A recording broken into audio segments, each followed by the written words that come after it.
Mas pessoal, este vídeo é especial para os amantes da Sol e Dó. Por quê? Porque eu vou mostrar a diferença de uma gaita terça de voz, Sol e Dó, para uma gaita em segunda de voz, tá? Essa daqui terça com 3 clarinetes e essa segunda com 2 clarinetes.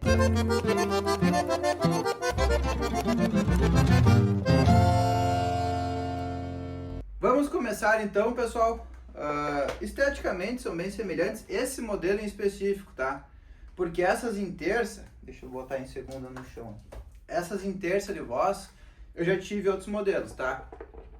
Lembrando que todas em terça de voz que eu tive são com 3 clarinetes. Eu não tive ainda uma 8 baixo, Sol e Dó alemã, não importei ainda uma que seja com bassom original de fábrica, tá? Todas elas, seja a corso, que é uma vermelha, seja a pré-corso, que é uma roxa, seja esse modelo aqui, tá? Que é parecido com as em segunda. Eu nunca tive uma dessas aqui, nem com registro e nem com bassom, tá? Que é o timbre mais grave. Eu sempre tive elas com essa linha média, beleza? Essas gaitas originais de fábrica vêm com o brilho bem alto, né? O que que acontece? Vou explicar para vocês aqui. Eu tenho duas gaitas em segunda de voz aqui para mostrar para vocês, ó. Essas duas são em segunda de voz. Depois, no final do vídeo, eu vou tocar elas para vocês escutarem. E eu tenho duas em terça. Até essas duas são do mesmo modelo, tá? O que que acontece, pessoal? Numa gaita em segunda de voz, como essa daqui, cada botão que eu aperto são duas palhetas que abrem, tá? Para falar, passar por elas e emite som.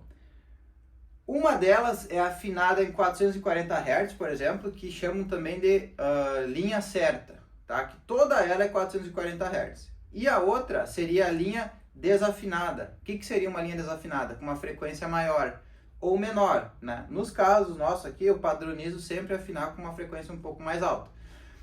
É toda ela 45, toda 44? Não. Em cima começa numa, vai mudando. Não pode ser parelho, porque senão chega nos agudos, dá muito alto o brilho, né? Então tem a diferencinha. Então, resumindo, quando eu aperto um botão dessa gaita, abrem dois buracos.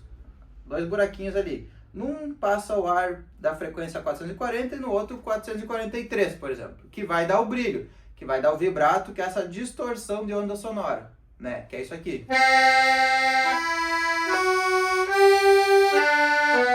Senão ela ficaria seca, né?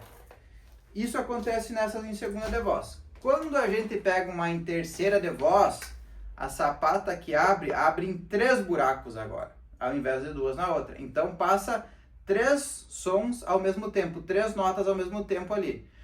Por exemplo, eu apertei esse botão, vai passar igual a outra, uma certa, uma positiva, né, uma afinada mais alto, e nesse caso em terça vai passar uma negativa também, uma afinada mais embaixo. Vou dar um exemplo. Uma das palhetas está afinada em 440, uma 443, como na outra, e também vai ter uma outra em 438, por exemplo. Então um pouco mais baixa, uma certa e uma um pouco mais alta, tá? Por que que a certa seria 440, Leonardo? Porque a maioria dos instrumentos, né, tem meio que uma lei mundial, assim, que a maioria praticamente todos os instrumentos são afinados em 440, tá? Tu ir tocar aí na esquina com um cara que toca violão, o violão dele vai estar em 440 Hz, muito provavelmente, exceto algumas pessoas que tocam em frequências diferentes. Por isso que chamam de linha certa 440, tá? Mas enfim, nesse caso então vai abrir uma 440, daí uma positiva e uma negativa, tá? Uma positiva lá em 442 e uma negativa em 438, tá? Essa basicamente é a diferença. Então, em resumo, quando eu aperto um botão dela, abrem 3 palhetas, falam ao mesmo tempo, sobe a sapatinha aqui e abre 3 buraquinhos, como eu disse, abrem 3 linhas médias, não tem bassom, tá? É 3 linhas médias, uma positiva, uma negativa e uma certa, beleza? Agora, pessoal, o que que acontece? Essas gaitas, quando vêm de fora, elas vêm afinadas com brilho muito alto mesmo. Por exemplo, ali que eu dei o exemplo de 440, 442 e 438, lá ela de fora viria 440, o certo, aí viria o positivo com 445, 446 e o negativo com 435.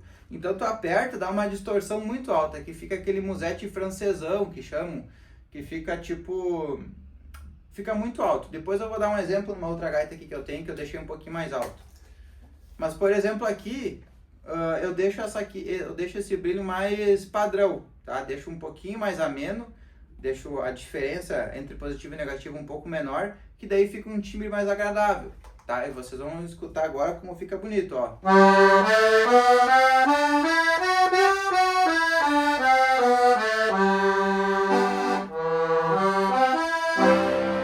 Ainda dá uma diferença por uma segunda de voz, porque essa daqui não vai ter a frequência negativa, não vai ter tantos choques sonoros, digamos.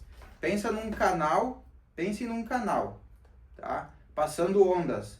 Daí passa a onda do 440, passa a onda do 442 e passa a onda do 438. Esse choque das ondas que dá o vibrato. Então, quanto maior a amplitude dessas ondas, maiores são os choques e maior é o vibrato. Por isso que a gente não bota tanto brilho.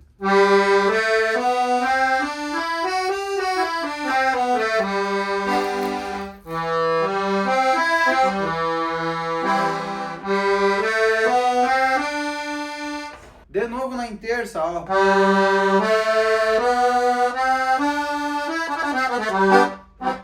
Vejam que muda, mas não muda tanto, porque eu não gosto de deixar esse vibrato muito grande. Como eu vou pegar agora uma que está um pouquinho maior para vocês notarem. Aqui eu vou mostrar para vocês como que vem o vibrato em geral da Europa, tá? Essa gaita ainda eu preciso ajustar, ela tá original, olha a altura do vibrato. É só e dó. Ó. Gaita em terça, pessoal, para quem quer saber uma gaita em terça aí que fazia bastante sucesso, aquela soprano do Bergman, na época que ele tocava com o Marenco, depois tocou com o César e com o Rogério também, aquela Paolo Soprani, aquela gaita era em terça de voz com 3 clarinetes, com o timbre não igual, obviamente, a caixa é diferente, paletamento diferente, mas semelhante a isso aqui. Vou pegar...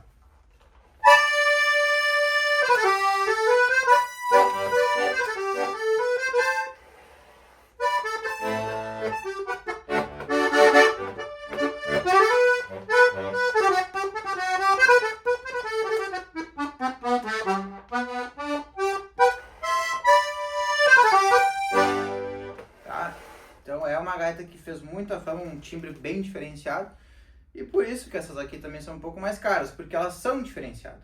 Além de ser a função de ser um pouquinho mais forte, por ser em terça de voz, se quebra uma paleta tem mais as outras ainda, então não vai mudar tanto. Tô com as duas aqui para mostrar outra diferença para vocês, a questão dos baixos, tá? As gaitas em terça de voz na mão direita, geralmente vem com a baixaria quarta. Por exemplo, apertou os baixos aqui. Olha a diferença. Aqui vem só segunda de voz, só duas, uma paleta média e uma grave. Tem esse ronco. Aqui já entra aguda junto.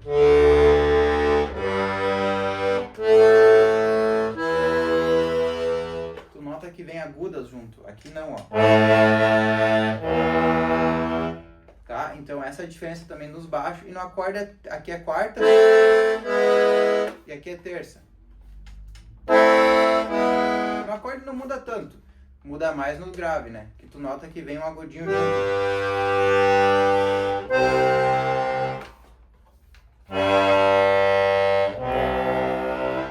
Esse dó, velho, chega a tremer acordeon.